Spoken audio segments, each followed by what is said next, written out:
नमस्कार है भाई सबको। सबका स्वागत है इस वीडियो में। सभी भाइयों का बहनों का जो सभी लोग मुझे सुन पा रहे हैं एवं देख पा रहे हैं दुनिया में किसी भी जगह से, आप सभी लोगों का स्वागत है इस वीडियो में।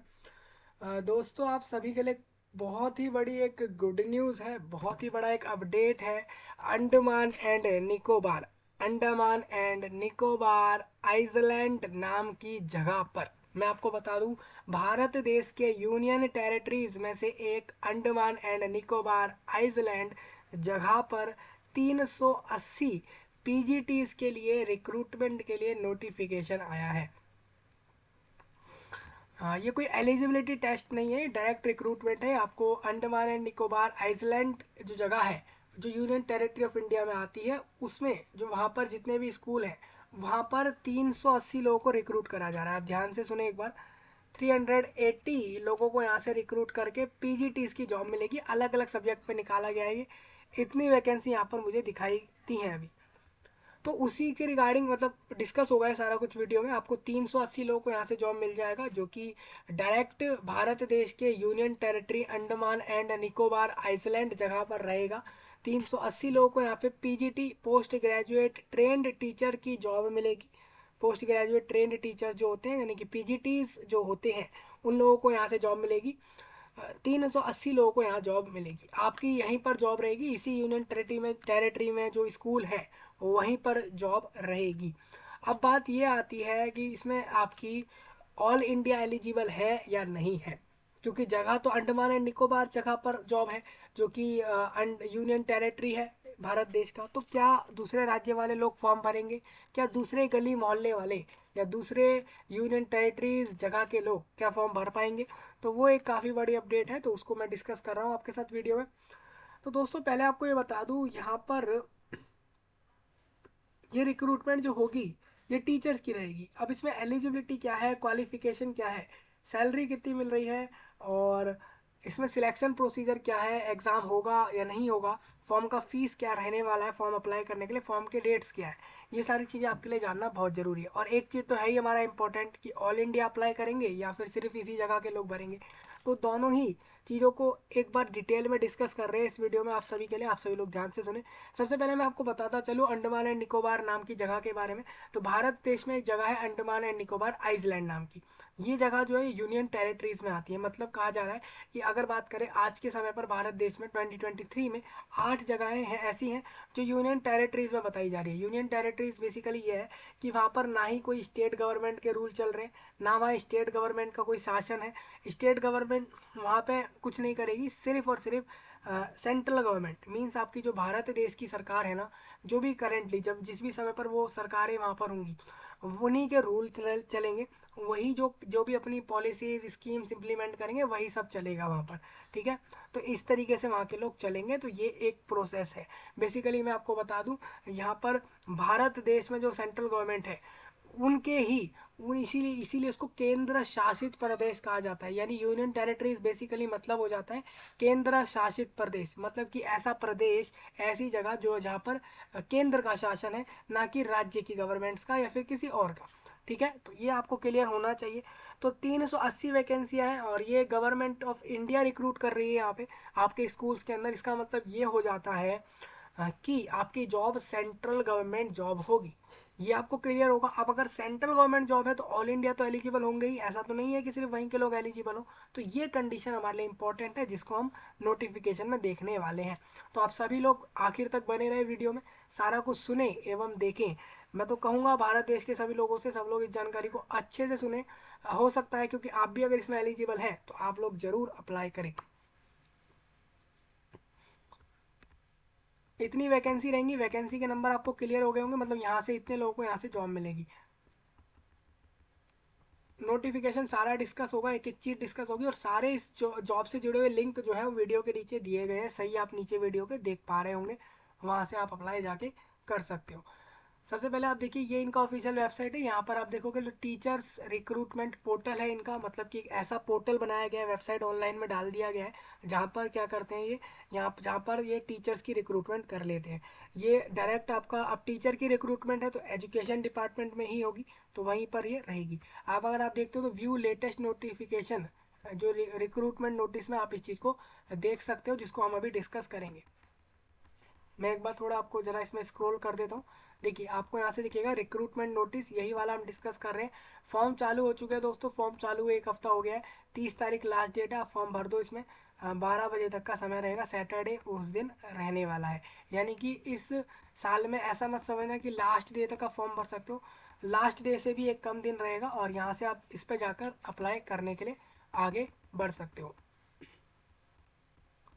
तो चलिए एक बार आपके साथ डिस्कस कर लिया जाए नोटिफिकेशन को। तो ये देखिए, ये आपके पास आ गया है नोटिफिकेशन। ये नोटिफिकेशन है आपका ऑफिशियल वाला।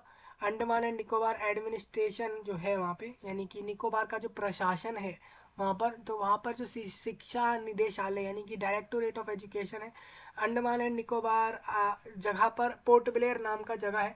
अंडमान एंड निकोबार एडमिनिस्ट्रेशन की तरफ से डायरेक्टोरेट ऑफ एजुकेशन में पोर्ट ब्लेयर नाम की जगह से रिलीज़ करा गया नोटिफिकेशन।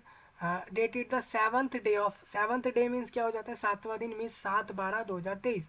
ठीक है, तो वैकेंसी की बात करें तो ये कह रहे हैं हमें ग्रेजुएट ट्रेंड टीचर चाहिए, यानी कि एक ऐसा कैंडिडेट जो कि ग्रेजुएट भी हो, ट्रेंड हो, उसको आती हो, क्वालिफिकेशन के साथ साथ पढ़ाना आता हो टीचर के तौर पर, इन द डिफरेंट सब्जेक्ट्स, अलग अलग सब्जेक्ट में चाहिए। एंड मीडियम्स इन और subjects and mediums in group B non gazetted post, मतलब कि आपका कोई ऐसा पोस्ट नहीं होगा जिसमें आपके साइन जो है एक ऑफिसर के तौर पर वैलिड माने जा रहे हैं, बाहर एक मिनिस्ट्रियल वर्क पे लिए जा रहे हैं, तो इस तरीके का पोस्ट नहीं है, यानी कि गैजेटेड नहीं है और मिनिस्ट्रियल पोस्ट भी नहीं है, मतलब आप किसी मिनिस्टर जैसे पोस्ट पर भी नहीं हो, यानी मिनिस्टर वाले विभाग में भी नहीं हो जहाँ पर आपका मिनिस्टर के तौर पर आपको पोस्ट मिल रहा है, तो ऐसा नहीं है।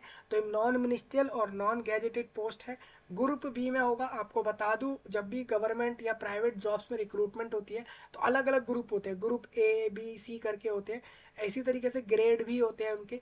तो ग्रुप बी का नॉन गैजेटेड और नॉन मिनिस्ट्रियल पोस्ट रहेगा। डिपार्टमेंट ऑफ एजुकेशन आपका जो है उस इस जगह का, इस यूनियन टेरिटरी नाम की जगह का, वहाँ पर ही आपकी रिक्रूटमेंट रहेगी। आपकी वैकेंसी जो रहेगी जॉब की वो गैजेटेड नहीं होगी। आप अगर बात करें तो अलग अलग विषयों पर रिक्रूट कर रहे हैं आपको, अलग अलग सब्जेक्ट टीचर के तौर पर, और अलग अलग मीडियम में। हो सकता है कि आपको यहाँ पर हिंदी इंग्लिश के अलावा कोई और सब्जेक्ट और किसी भाषा में भी उस सब्जेक्ट को पढ़ाना पड़े, तो ये हो सकता है। मैं आपको आगे क्लियर करता हूँ। पोस्ट का नाम रहेगा ग्रेजुएट ट्रेंड टीचर, यानी जीटीटी आप कह सकते हो। GTT means graduate trained teacher, मतलब आप ग्रेजुएट हो प्लस आप ट्रेंड भी हो एक टीचर के लिए, और आप अप्लाई कर रहे हो, तो आप हो गए जीटीटी हो गए आप। और इसमें लेकिन वैकेंसी पीजीटीज की है। अब देखिए, टीजीटी भी ग्रेजुएट होता है, ट्रेंड होता है, और वो टीचर पे अप्लाई करता है। टीजीटी भी सेम यही करता है, पीजीटी भी यही सेम करता है। अभी यहाँ तो पोस्ट का नाम तो सेम ही यही रखा जाएगा, लेकिन अभी आपकी जो वैकेंसी आपकी जिन क्लासों को पढ़ाने के लिए होती है वहाँ डिपेंड कर जाता है कि आप पीजीटी हो या टीजीटी हो। टोटल वैकेंसी 380 है, मतलब कि आप जो स्कूल्स में जाओगे वहाँ पर पढ़ाने, तो वो आप 380 लोग जाने वाले हो अलग अलग स्कूल में। पूरे जो आपका प्रदेश है, पूरा ये जो क्या यूनियन टेरिटरी है, उसमें 380 लोग जाएंगे अलग अलग जगहों पे जाके पढ़ाने वाले हैं। अलग अलग स्कूल में आपकी रिक्रूटमेंट होगी। अब बात करें तो 380 में से तो 205 एक जनरल कैटेगरी का कैंडिडेट होगा या यूआर होगा, ओबीसी 121 होंगे, और ईडब्ल्यूएस 38 होंगे, और अनुसूचित जनजाति 16 होंगे। अब बात कहेंगे आपकी अनुसूचित जाति की, तो वैकेंसी आपने दिखाई नहीं। एक चीज़ और आपको क्लियर करूँ, अनुसूचित जाति की यहाँ वैकेंसी है ही नहीं। इसका मतलब ये है कि आप लोग अगर एससी कैटेगरी से हो तो आप यूआर के तौर पर वैकेंसी को ले सकते हो। पे स्केल आपको बता दूं 44,900 से लेकर 1,42,400 तक रहेगा। मतलब ये है कि आपको 45,000 पर मंथ सैलरी मिनिमम है जैसी जॉब मिल जाती है, और एक समय ये आपको 1 लाख 1.5 लाख तक भी जा रही होगी ये सैलरी। ये आपको यहाँ दिख रहा होगा इस पे स्केल से, ये लेवल 7 है। अगर आप अंडमान एंड निकोबार के एजुकेशन डिपार्टमेंट का पे स्केल एक बार पढ़ने जाते हो तो वहाँ आपको यही दिखेगा, 7 में यही सैलरी वहाँ दिख जाएगा। ये अपडेट होता रहता है, सैलरी चेंज होती रहती है हर जगह, किसी का प्रमोशन हो रहा है, कुछ हो रहा है, वो तो अलग चीज़ है, लेकिन जो गवर्नमेंट डिसाइड कर रही है अलग अलग एरियाओं में पे स्केल, तो उस हिसाब से भी रहता है। Medium wise allocation of vacancy आपको बताता चलता हूँ।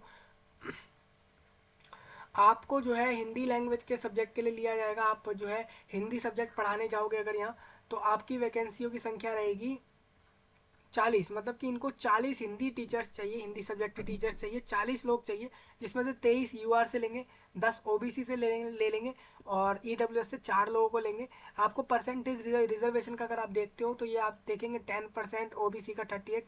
अब बात कर रहे हो कि ये किस किस ब्याह पर ये इस तरीके से परसेंटेज फिक्स कर रहे हैं कि 38% ये लोग जाएंगे, 8% ये लोग जाएंगे, तो ये डिसाइड कर रहे हैं आपके सेंट्रल गवर्नमेंट के रूल।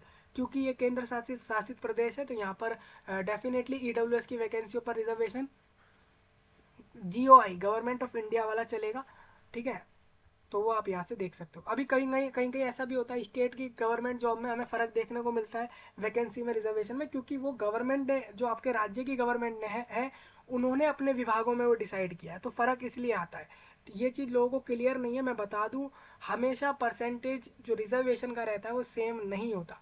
इसके कारण यही होते हैं क्योंकि आपके जो स्टेट गवर्नमेंट है वो आपके अलग जो उनके स्टेट गवर्नमेंट के ऑफिस है, विभाग है जो काम कर रहे हैं राज्य में, वो अपना परसेंटेज डिसाइड करते हैं। और ये सब ऐसा ही नहीं होता, ये सब पहले आपका डिस्कस होता है। आप जानते ही हो आपके जो मीटिंग्स होती हैं वहाँ पर, जो आपकी अलग अलग सभाएं होती हैं वहाँ डिस्कशन हो जाता है, उसके बाद ये चीज़ पास होने के बाद ये चीज़ आपकी आ जाती है कि आपकी आपकी इतनी इतनी वैकेंसियाँ होंगी। तो इसमें कोई लोगों को इसमें कन्फ्यूज़न ना हो। हिंदी लैंग्वेज में आपको बता दूं 40 वैकेंसियाँ हैं, 40 में से आपने देख ही ली। इंग्लिश सब्जेक्ट की 45 वैकेंसीज हैं, बंगाली सब्जेक्ट की 3 वैकेंसियाँ हैं। अब बंगाली सब्जेक्ट का तो भाई कोई कैंडिडेट जो भी जाएगा जॉब के लिए तो बंगाली में ही पढ़ाएगा। संस्कृत लैंग्वेज जो पढ़ाने वाले कैंडिडेट हैं वो 6 लोग यहाँ से लिए जाएंगे। सोशल साइंस आपको पढ़ानी होगी स्कूल्स में। सोशल साइंस आप हिंदी में भी पढ़ा सकते हो, इंग्लिश में भी पढ़ा सकते हो। अगर आप हिंदी इंग्लिश में पढ़ाने जाते हो तो आप 93 वैकेंसी आपको देखने को मिलेंगी, कैटेगरी वाइज आप देख लेना। और अगर आप सोशल साइंस सब्जेक्ट को पढ़ाने जाओगे इन स्कूल में और आपको बंगाली में पढ़ाना पड़ेगा, आप सोशल साइंस सब्जेक्ट को बंगाली भाषा में पढ़ाओगे इन लोगों को, जो कि 6 वैकेंसियाँ रहेंगी। उसके बाद आप कैटेगरी वाइज समझ सकते हो। मैथ्स की वैकेंसी है, मैथ्स आप बंगाली में भी पढ़ा रहे हो, हिंदी इंग्लिश में भी पढ़ा रहे हो।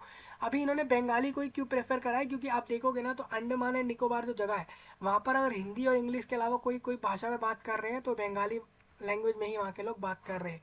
इस वजह से इन्होंने बंगाली के ब्याह पर भी रिक्रूट करा है कि भाई अगर लोगों को बंगाली जिनको समझ आती है तो वो लोग बंगाली के हिसाब से समझे। हाँ, तो ये वाले सब्जेक्ट्स हैं जिनकी रिक्रूटमेंट रहेगी, जिसमें हिंदी इंग्लिश मैथ है, साइंस सोशल साइंस है और लाइफ साइंस है और इसके अलावा फिजिकल साइंस है। टोटल 380 लोगों को जॉब मिलेगी। 205 यूआर होंगे, 180 121 ओबीसी होंगे, बाकी आप यहाँ से समझ लेना। आउट ऑफ इनमें से आप देखोगे तो 15 वैकेंसी आपको दिखेंगी जो कि डिसेबिलिटी वालों को मिल रही है, जो कि आप जानते ही हो सेंट्रल गवर्नमेंट के रूल में आप देखोगे तो डिसेबिलिटीज़ वालों को 4% वैकेंसी मिलती है, वही यहाँ मिल रही है।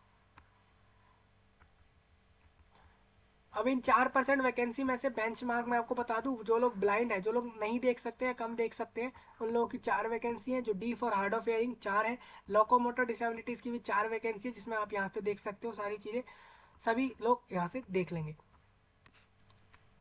तो वैकेंसी का सबको क्लियर हो गया होगा, कैटेगरी वाइज क्लियर हो गया होगा, post wise subject wise clear हो गया होगा आप सभी लोगों को। थोड़ा आगे चलते हैं इसमें। एज लिमिट मैक्सिमम 30, मतलब कि 30 से बिलो वाले लोग फॉर्म भर सकते हैं, यानी कि जो लोग भी 30 से कम होंगे वही लोग फॉर्म भरेंगे इस स्टेट के हिसाब से। क्लोजिंग डेट फॉर्म की, जैसे कि आप अगर 30 दिसंबर को जो लोग 30 कंप्लीट कर रहे हैं फॉर्म भर सकते हैं, अगर इसके बाद कर रहे हैं तो भी फॉर्म भर सकते हैं। अगर आप 30 दिसंबर से पहले पहले कंप्लीट कर गए हैं 30 साल को तो वो फॉर्म ना भरें, यानी कि जो 30 तारीख 12वें महीने में 2023 वाले दिन में जो लोग भी 30 प्लस कर जा रहे हैं, यानी कि इससे पहले ही कर जा रहे हैं, वो लोग फॉर्म नहीं भरेंगे। सिर्फ जो नहीं कर पाए 30 कंप्लीट वही लोग फॉर्म भरेंगे। रिलैक्सेशन मिलेंगे किन को मिलेंगे आपको बता दूं, गवर्नमेंट सर्वेंट है तो 5 साल का आपको रिलैक्सेशन रहेगा। एससी एसटी और बाकियों को रिलैक्सेशन जो रहेंगे वो जीओआई के हिसाब से रहेंगे, जो कि भारत सरकार द्वारा दिए जा रहे हैं, ठीक है। यानी वही है, भारत सरकार में एससी एसटी का 5 साल, ओबीसी का 3 और डिसेबिलिटीज़ का 10 साल, ये सब आपके है रिलैक्सेशन, आपको पता ही है, ये तो कॉमन सी चीज़ है। ये अपर एज में हो जाते हैं। अगर आप अनुसूचित जाति जनजाति से हैं तो 35 साल हो जाएंगे। हालांकि आप अनुसूचित जाति होंगे तो आप एक यूआर के तौर पर वैकेंसी को लेंगे, क्योंकि आप एसटी ही वैकेंसी यहाँ पर देख रहे हैं। यूआर की यहाँ पर एससी में वैकेंसी नहीं है तो आप उसको यूआर से ले सकेंगे।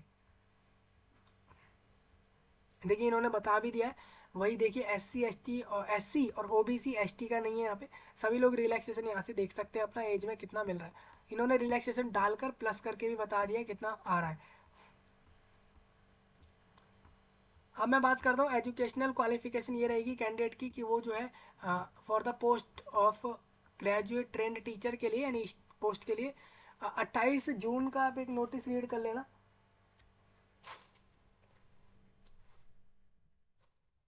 आपका एक नोटिस है 18 जून में 2023 में, एक नोटिस है।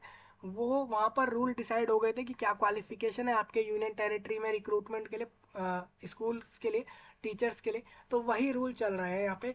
उस हिसाब से आपका जो यहाँ पर मांगा जा रहा है, आप अगर 4 साल का इंटीग्रेटेड कोर्स कर चुके हैं, बीए बीएड का कंबाइंड या बीएससी बीएड का, तो आप अप्लाई कर सकते हो। अब 50% कम से कम मार्क्स लिए जाएंगे। आप किसी भी यूनिवर्सिटी इंस्टीट्यूट से पास हो कर सकते हो, या फिर आप एक बैचलर डिग्री रख रहे हो किसी भी यूनिवर्सिटी से 50% के साथ, एक उस कंसर्न सब्जेक्ट में, जो सब्जेक्ट पे आप अप्लाई कर रहे हो वो होना चाहिए, और इसके साथ आप अप्लाई कर सकते हो। For GTT language, language subject के लिए आपका, जैसे आप हिंदी पढ़ाने जाओगे इस स्कूल में, तो आपकी डिग्री हिंदी सब्जेक्ट की होनी चाहिए। बेसिकली आप अगर बैचलर डिग्री कर रखे हो तो आपने या तो हिंदी सब्जेक्ट में डिग्री करी हुई हो, या फिर आपने हिंदी जो है एक सब्जेक्ट के तौर पर अपने डिग्री में पढ़ा हुआ हो। तो ये एक एलिजिबिलिटी आप देख सकते हो, सब लोग यहाँ से आपकी दी हुई। या फिर आप ऐसा करो, ग्रेजुएट हो 45% के साथ और 1 साल का बीएड कर चुके हो एन सी टी के हिसाब से, तो भी आप लोग फॉर्म भर सकते हो। तो और मतलब यहाँ पर जितने भी और करके दिए, तो इसमें आप कंफ्यूज ना हो। और मीन्स ये है, या तो आप ये फुलफिल करो या फिर आप ये फुलफिल करो, कोई भी एक चीज़ें फुलफिल करते हुए चलो। ठीक है। तो यहाँ पर हर हर वर्ग के लोगों का फ़ायदा हो रहा है, और हर एक तरीके के लोगों का फ़ायदा हो रहा है। आप देख सकते हो, ग्रेजुएट्स हैं, पोस्ट ग्रेजुएट्स हैं, हर तरीके से आप देख सकते हो।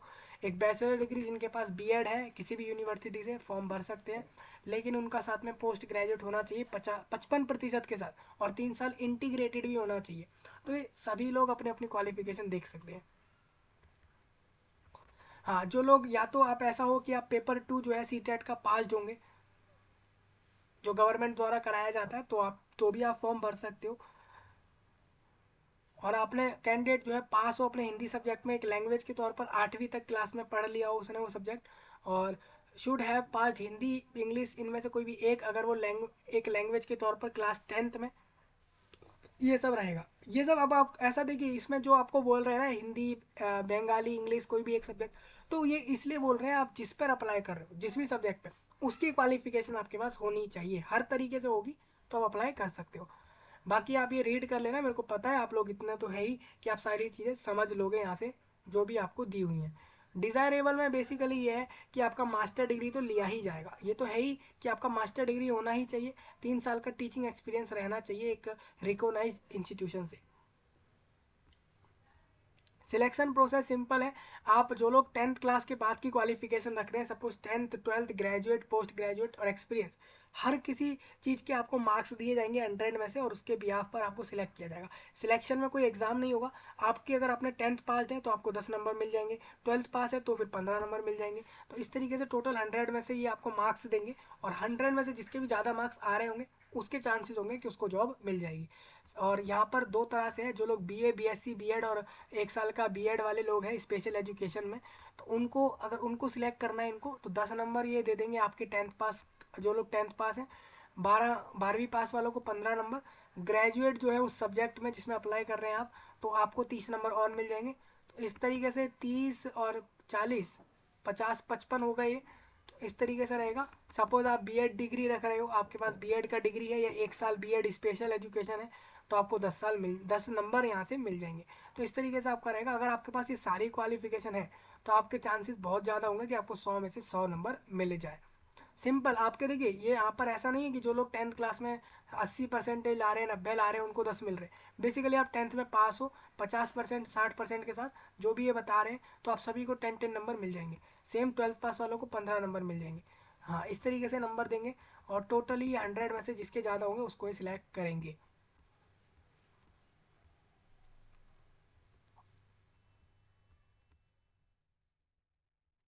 सी टेट पेपर 2 पास वालों को 10 नंबर मिलेंगे, और टीचिंग एक्सपीरियंस वालों को 10। अब मान लीजिए आपके पास टीचिंग एक्सपीरियंस नहीं है, आपने आज तक पढ़ाया नहीं है कभी, लेकिन आपके पास क्वालिफिकेशन सारी हैं, तो आपको 100 में से 90 मार्क्स मिल जाएंगे, 10 मार्क्स आपके ये चले जाएंगे। और जिनके पास एक्सपीरियंस भी होगा और ये सारी चीज़ें होंगी तो उनको डेफिनेटली उनके चांस होंगे कि उनको जॉब मिल जाए यहाँ पे। सेम बीए बीएड और बीएससी बीएड वाले अपना देख लेना, आपके मार्किंग बताइए किस तरीके से देंगे। फॉर्मूला जो यूज़ कर रहे हैं वेटेज के लिए आप देख लो, ये वाला फॉर्मूला यूज़ करा जाएगा यहाँ पर, वो आप यहाँ से देख सकते हो। मेथड अप्लाई करने का सिंपल है, मैं आपको अभी एक लिंक दे रहा हूँ, वहाँ से जाओ अप्लाई करो। 30 तारीख से पहले फॉर्म भर दो ऑनलाइन में। फोटो साइन के साइज का ध्यान रखें, डॉक्यूमेंट फॉर्मेट का थोड़ा ध्यान रखें अपलोड करते में, बस इसका ध्यान रखेंगे आप लोग। हार्ड कॉपी जरूर आपको सबमिट करनी होगी। सपोज आप मान लीजिए अंडमान एंड निकोबार आइसलैंड में रह रहे हो तो आप हार्ड कॉपी जाके सबमिट कर ही दोगे। 2 जनवरी से पहले पहले 3 बजे तक आपको जमा करना होगा ये। हाँ, ये आपको एजुकेशन डिपार्टमेंट में जाना होगा, इस यूनियन टेरिटरी के, वहाँ जाके जमा होगा। हार्ड कॉपी किस चीज़ का होगा, आप फॉर्म जमा करके फॉर्म का प्रिंट लोगे और उसके साथ जो भी अपने डॉक्यूमेंट फॉर्म में लगा रहे हो, मार्कशीट, एक्सपीरियंस सर्टिफिकेट, फोटो और जो भी चीज़ें लगा रहे हो उस सब का एक आपको फोटो कॉपी लेना है और उसको अटैच कर देना है इस प्रिंट फॉर्म के साथ, और इस चीज़ को ले जाना है वहाँ पर और जमा कर देना है। ठीक है, और इसके साथ ओरिजिनल आप बाद में लेकर जाओगे जब वो डॉक्यूमेंट वेरिफिकेशन आपका होगा। ये सारी चीज़ें होंगी सप्लाई करने के लिए।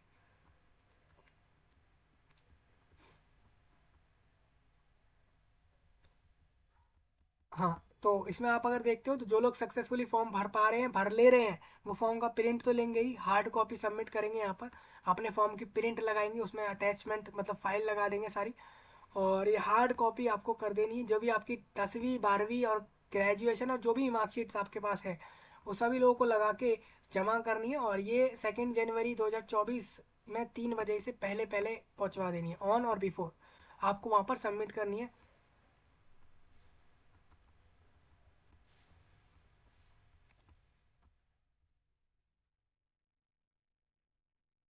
आपको स्टेपल नहीं करना, देखिए, the candidate should secure all document properly and tag them, उनको टैग करके रखे लेकिन वो स्टेपल ना करें भाई, पिन मत लगाना यहाँ पर। Do pagination in all supporting document enclosed along with hard copy print out of the application form and indicate the same clearly in the application form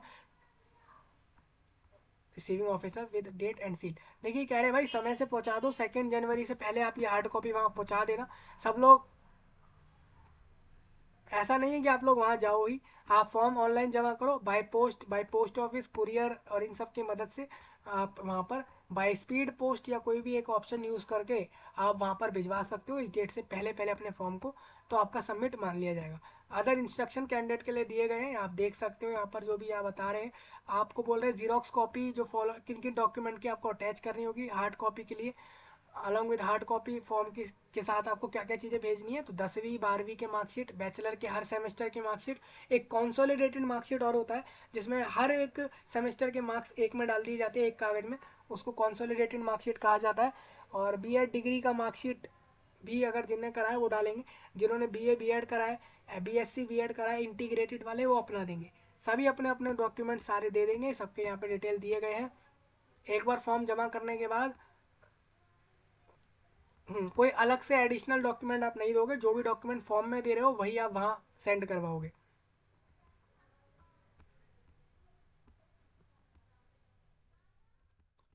जो लोग सेंट्रल गवर्नमेंट के एम्प्लॉय हैं कहीं ना कहीं विभागों में या फिर स्टेट गवर्नमेंट में है किसी भी जगह पर काम कर रहे हैं, तो वो एनओसी जरूर सबमिट करें फॉर्म के अंदर भी और हार्ड कॉपी के साथ भी भिजवा दें।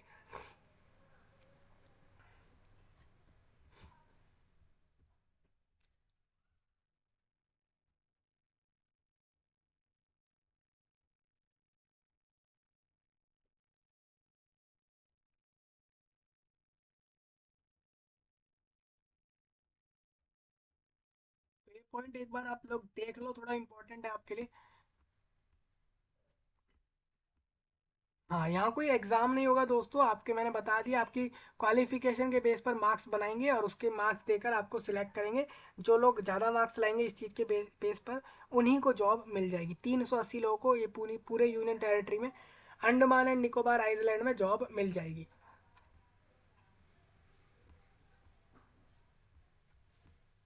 तो आपने सारा कुछ देख लिया, एक बार एक्सपीरियंस सर्टिफिकेट दिखा दूँ, ये आपका एक्सपीरियंस सर्टिफिकेट है, इसको आप भर लो, सारा कुछ सबमिट कर दो। भरने के बाद यहाँ पर जो भी आपका इंस्टीट्यूशन का हेड है उसका यहाँ पर सिग्नेचर करा लो और फिर इसको आप लगा दो अपने हार्ड कॉपी में भी और फॉर्म में भी। ये चीज़ लगानी ज़रूरी रहेगी। जो लोग एक्सपीरियंसड हैं, जिन्होंने एक्सपीरियंस लिया हुआ है इस पोस्ट पर, वही लोग। पीजीटी की पोस्ट है, 380 वैकेंसीज है। आप 9th 10th या 11th या 12th क्लासेस में जाओगे और इन सब्जेक्ट पढ़ोगे। बेसिकली यहाँ पर मैंने देखा तो ये लाइफ साइंस लिखा था, यहाँ पर कहीं भी फिजिक्स केमिस्ट्री अलग से नहीं था, बायोलॉजी अलग से नहीं था। तो आपकी जो वैकेंसी यहाँ पर रिक्रूट हो रही है वो 9th और 10th, आप 9वीं और 10वीं क्लास को जाकर पढ़ाने वाले हो स्कूल्स के अंदर, अंडमान एंड निकोबार आइसलैंड जगह पर। कास्ट फॉर्म इसमें नहीं है, आप अपना खुद का भी आप देख सकते हो, ऑनलाइन में आप ढूंढोगे आपको मिलेगा, आप उसको भर के जमा कर देना। याद रखना सर्टिफिकेट वैलिड रहे, अभी ऐसा ही आपको डालना है। जिनके पास मान लीजिए प्रीवियस पुराने वाले सर्टिफिकेट्स हैं तो वो लोग ऐसे में ऐसा करेंगे कि हाँ, तो वो लोग अब नया, तो नए का तो समय आपके पास है नहीं, तो ऐसे में आप यूआर से वैकेंसी को ले सकते हो। अगर आप ऐसा भी करते हो तो भी आप कर सकते हो। तो आपको सारी जानकारी समझ आ गई होंगी। कोई सिलेबस नहीं, कोई एग्ज़ाम नहीं, डायरेक्ट रिक्रूटमेंट क्वालिफिकेशन के बेस पर ऑल इंडिया अप्लाई कर देंगे इसमें। आप अगर हिमाचल, राजस्थान, वेस्ट बंगाल, पंजाब, दिल्ली से भी हो तो भी आप फॉर्म भर सकते हो। आप अगर मान लो पुडुचेरी से हो, महाराष्ट्र से हो, गुजरात से हो, फॉर्म भर सकते हो। इसमें आपको ऑल इंडिया बोल दिया है, यानी कि पूरे देश से लोग फॉर्म भर सकते हैं। कंडीशन ये है कि आपकी जॉब वहीं होगी, तो आप वहीं जाकर इस जॉब को करोगे। तो मैंने सारे डाउट आपके क्लियर कर दिए हैं। आपको कोई डाउट लगे तो आप कमेंट में बताइए, और इस जानकारी को देश विदेश और दुनिया भर में फैलाएं, शेयर करें जितना आपसे हो पाए। चलिए थोड़ा आगे बढ़े तो आप देखिए, ये आप देखोगे तो रजिस्ट्रेशन फॉर्म आप इधर देख लो। इन्होंने लिखा है GTT means graduate trained teacher, post of GTT, यानी कि आप इसको कहोगे TGT से तो ऊपर ही है। TGT 6 to 8 के लिए होते हैं, ये PGT ही वैकेंसी है। पीजीटी मतलब पोस्ट ग्रेजुएट वालों की ही वैकेंसी है। आप देखोगे अगर क्वालिफिकेशन में तो ये पोस्ट ग्रेजुएट्स को ही ले रहे हैं, यानी बीएड भी पास, ग्रेजुएट भी मांग रहे हैं, साथ में बीएड भी मांग रहे हैं, सीटेट पास भी मांग रहे हैं। तो इतना सब मांग रहे हैं, इसका मतलब ये है कि ये आपकी वैकेंसी पीजीटी में है, जिसको यहाँ इस जगह पर जीटीटी बोला जाता है। ठीक है, अब इसमें अलग अलग रहता है, जैसे आप जानते ही हो कि अलग अलग कोर्सेज को अलग अलग जगह पे अलग अलग चीज़ें बोलते हैं, वही चीज़ यहाँ पर है। आप यहाँ पर अपना नाम दे दो, ठीक है, father name, mother name, mobile number, अपना डेट ऑफ बर्थ दो, जेंडर बताओ, marital status, married unmarried, divorce जो हो चुका है या विधवा है वो लोग, महिला पुरुष सभी लोग फॉर्म भर सकते हैं। कैप्चा भरो, रजिस्टर कर लो। इस तरीके से फॉर्म भर देना, आप सारा कुछ कर लेना, डॉक्यूमेंट अपलोड कर लेना, सारा कुछ यहाँ से हो जाएगा। अगर आप एक चीज़ देखते हो ना, तो मैं आपको एक चीज़ दिखाता हूँ यहाँ पर। आपने भी देखा होगा फीस का कहीं पॉइंट था ही नहीं। देखो मैं आपको दिखाऊं पूरे में, आप अगर इस चीज़ को देखते हो, फीस का कहीं दिखाया ही नहीं गया था, फीस आपसे ली जा रही है कि नहीं, अप्लाई करना है कैसे, ये सब बता दिया। अभी देखिए फीस इसमें नहीं है। अगर आपसे फीस जो भी चार्ज हो रही है अप्लाई करते में, तो आप कर सकते हो अप्लाई में, फीस दे सकते हो। वैसे यहाँ फीस नहीं दिखाई गई, इसका मतलब फीस यहाँ पर नहीं है। पूरे नोटिस में कहीं भी फीस के बारे में पॉइंट दिया ही नहीं है। तो इस तरीके से आप अप्लाई करो और इस जॉब को लो। पूरे भारत के लोग चाहें और इस जॉब को लें, जितने लोग चाहें ले सकते हैं इस जॉब को। आपकी एलिजिबिलिटी के ऊपर ये डिपेंड करेगा। तो ये आपके लिए था। मैं आपसे मिल रहा हूँ नए वीडियो में, तब तक के लिए आप सभी का धन्यवाद।